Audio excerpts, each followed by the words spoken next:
Hello friends, welcome back my YouTube channel super shorts. चलिए शुरू करते हैं।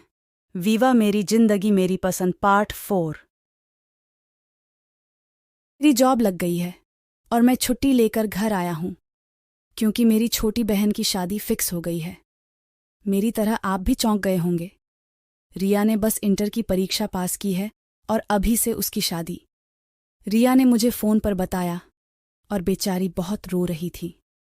घर में मम्मी और भाई को बहुत कहा कि पापा को मनाने की कोशिश करे कि इतनी जल्दी शादी न करें, पर आप तो जानते ही हैं, हिटलर से बोलने की हिम्मत न तो मम्मी को है और ना ही भाई को। और जब से भाई की शादी सुमन भाभी से हुई है, वो तो मानने लगे हैं कि पापा कभी कोई गलत फैसला कर ही नहीं सकते। इसलिए रिया की उम्मीद अब मुझ पर आ टिकी है। तो मैं घर पहुंचा और मेरी प्यारी बहन को ढेर सारी तसल्ली दी कि चाहे कुछ भी हो, पापा से बात करूंगा और मना भी लूंगा कि अभी रिया की शादी न करें, कम से कम बीए तो करने दें। रात को पापा आए और हम सब डाइनिंग टेबल पर बैठकर खाना खा रहे थे कि मैंने बात शुरू की। पापा, हम दोनों भाइयों को आपने इतना पढ़ाया और अपनी छुटकी की छुटपन में शादी कर रहे हैं, कम से कम बीए तो पढ़ाए। पापा ने मुझे देखा और मैं घबरा गया। कितनी मुश्किल से अपनी बात बोली थी और अब मेरा मन डगमगाने लगा था कि पापा ने कहा, अच्छा लगा मुझे कि तुम्हें अपनी बहन की फिक्र है, पर मैं भी उसका बाप हूं, शादी के बाद भी वो पढ़ पाएगी।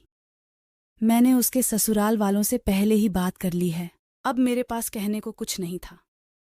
फिर पापा ने पूछा, और कुछ कहना था? मैंने अपना सिर न में हिला दिया। तो शादी तो फिक्स थी, सो होनी ही थी। रिया रोते रोते विदा हो गई। अब ये आंसू मायके वालों से जुदाई के थे या अपनी जल्दी शादी होने के, मुझे पता नहीं चला, और रिया से पूछकर मैं उसे और रुलाना नहीं चाहता था। मेरी छुट्टी खत्म हो गई थी तो मैं भी अपनी नौकरी पर चला गया। आज 1 साल बाद मैं अपने घर आया हूं, पूरे महीने भर की छुट्टी लेकर। बहन रिया भी आई हुई है।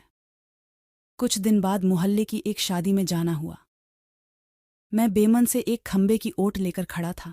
जयमाला की रस्म हो रही थी। वर वधू एक दूसरे को जयमाला पहना रहे थे और अनायास ही मेरी नज़र दुल्हन के बगल वाली लड़की पर जाकर रुक गई। बड़ी बड़ी काली आंखें, गोरे गोरे गाल और मुस्कराते गुलाबी होंठ और मोतियों से चमकते दांतों की पंक्तियां। मैं तो जैसे उसकी खूबसूरती में खो सा गया और खुद को उसके सपने देखने से रोक नहीं पाया। 4th पार्ट की जहां समाप्ति होती है। वीडियो को लाइक शेयर कमेंट करें, चैनल को सब्सक्राइब कीजिए। धन्यवाद।